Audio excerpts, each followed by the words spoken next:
Nagaa Waaqayyoo isa jiraataa tagola mana safara haala keessa jirtan hunduma keessatti daddabalee isiniif haa baay'atu. Jaallatamoo fi kabajamoo obboloota koo hafuuraa yuutuubii koo jalatti kan argamtan hunduma keessaniif nagaa Waaqayyoo abbaa biraa ta'e isiniif haa baay'atu. Akkam jirtu nagaa keessanii Waaqayyo haa eebbifamu. Ani nagaadha. Nagaan keenya yeroo hundumayyuu Waaqayyo duwwaadha Kiristoos waan ta'eef yeroo hundumaa warra nagaa qaban warra nagaa dubbatanidha. Galanni Waaqayyo isa jiraataadhaaf haa ta'u. Egaa obboloonni hawwituu jalatti argamtan hundumti keessa Waaqayyo isin haa eebbisu. Guyyaa har'aa qabadhee kan hin dhufe obboloota keenya biyyoota garaagaraa biyyoota Saawudii keessatti dararamaa jiraniif sagalee akka taanuuf anis gama kootiin dirqama narra jiru bahuudhaaf kan hin dhufe. Egaa obboloonni kun baay'ee tokko garaa koo na raasanii baay'ee tokko natti dhaga'ame. Dhalli namaa akkaataa kanatti rakkachuu jechuun dhugaadhumaanii baay'ee nama gaddisiisa, baay'ee tokko nama dhukkubsa. Namni namarraa dhalatee dhalli namaa namarraa dhalatee kana uffachuu jechuun kana kosiitti gatama. Isa kanatti kosiitu gatama. Akka eessattiyyuu yoo ta'e gataatutti gatama malee uffata dhalli namaa uffatudha miti. Kobosii goggogaa nyaatanii dhalatti waan itti coobduudhaaf dhiyaati baay'ee rakkachuu jechuun dhugaadha. Baay'ee tokko nama gaddisiisa, baay'ee tokko namatti dhaga'ama. Nama lammii hin qabne, nama mootummaa hin qabne iyyuu yoo ta'e akkaataa kanatti dararamu jechuun dhugaadhaan hin ulfaata. Har'a namni dhalli namaa namarraa ta'e namarraa dhalatee bifa namaa uffatee bifa namarra iyyuu darbee fakkaattii Waaqayyoo ta'e akkaataa kanatti dararamuun akkaataa kanatti rakkachuu jechuun dhugaadhumaan baay'ee hin ulfaata. Egaa Waaqayyo immoo furmaata hin fida. Dhaloota kanaaf Waaqayyoon dubbata. Dhaloota warra cunqurfama warra firdii jal'aa itti faradamee jiru kanaaf Waaqayyoon dubbata. Dhaloota kanaaf sagalee ta'aadha. Amma isiniif danda'ame warri yuutuubii gurguddaa qabdanii akkasuma warri peejii fooloo baay'ee qabdan karaa sagalee dhaloota kanaaf hin ta'a jettanii yaaddan ba'a dubbadha. Karaa feesbuukii keessanii karaa miidiyaa garaagaraa karaa teelegiraamii karaa namoonni arganii karaa namni sagalee ta'uufin dhaloota kanarra jiraatu sagalee ta'aafi dhaloota kanaaf dubbadhaadha.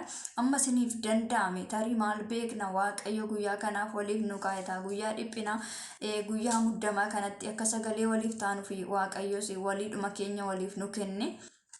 Lammitu lammiif dubbata, namatu namaaf dubbata, namatu namaaf ho'a.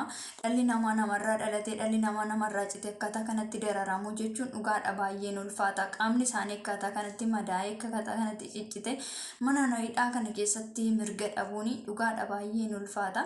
Egaa Waaqayyo immoo firdii qajeelaa isaaniif haa kennu. Waaqayyoonis kadhadhaa fi lafa jirtan mana jirtanitti dhaloota kanaaf sagalee ta'aadha.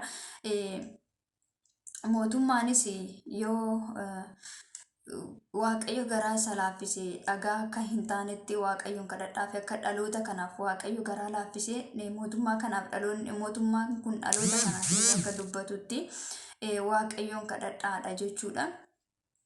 Isa kanarra darbee immoo furmaanni jiru amma danda'amaa ta'e sagalee waliif ta'uu waliif dubbachuudha.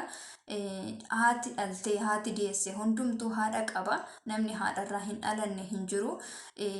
Haati waan hundumaa ishee dandeessu, ishee goota deessu, ishee beekaa deessu, ishee deessee doktora dhaloota badhaastu, ishee ogeessa deessu, ishee jabduu, ishee miixattee nama deessudha. Namni haadha hin qabne hin jiru.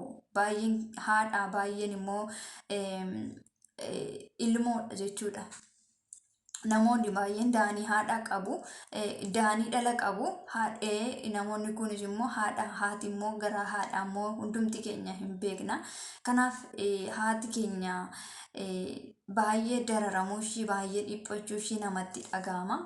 Haadhotii baay'een achi keessa jiru. Dhala isaanii baatanii daa'ima baatanii achi keessatti rakkachaa jiru. Harma goggogaa waan itti laattu dhabdee kobosii goggogaa yeroo ishiin afaan dhalaatitti hiixattu garaan namaa ilaalee baay'ee tokko garaa namaa dhukkubsa baay'ee garaa namaa nyaata.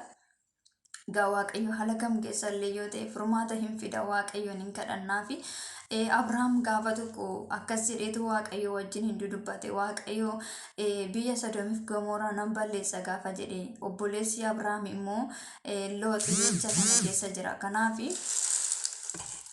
gaafa sana akkas jedheetu Abrahaam Waaqayyoon kadhate yaa Waaqayyo biyyicha keessaa nama qajeelaa nama tokko yoo argatte biyyicha sana hin oolchitu ree jennaanini Waaqayyo immoo nan oolcha jedhe ammas deebi'ee Abrahaam yaa Waaqayyo dubbiin ani deddeebi'ee dubbadhu sin aarsinii garuu nama 10 nama 40 30 akkasitti lakkaa'itu namoota kana yoo argatte ati nama kana biyya sana badiisa in oolchita ree jennaani eeyyeen nan oolcha jedhe Waaqayyo eeyyee har'as Waaqayyo nama lama nama tokko qajeelaa yoo argate garaa nama tokko yoo garaa qajeelummaaf qulqullummaadhaan dhaloota kanaaf dubbatu nama tokko gara Waaqayyootti nama bu'u garaa qulqullaa tokkicha yoo argate Waaqayyo dhaloota kana oolchuu danda'a waan ta'eef dhaloota kanaaf namni hundumtuu kadhadhaa gara Waaqayyotti bu'a akka amantii keessanitti amantii keessanii keessatti akka Waaqayyo isin geggeessetti dhaloota kanaaf kadhadhaa dhaloota kanaaf sagalee ta'a dhaloota kanaaf dubbadhaa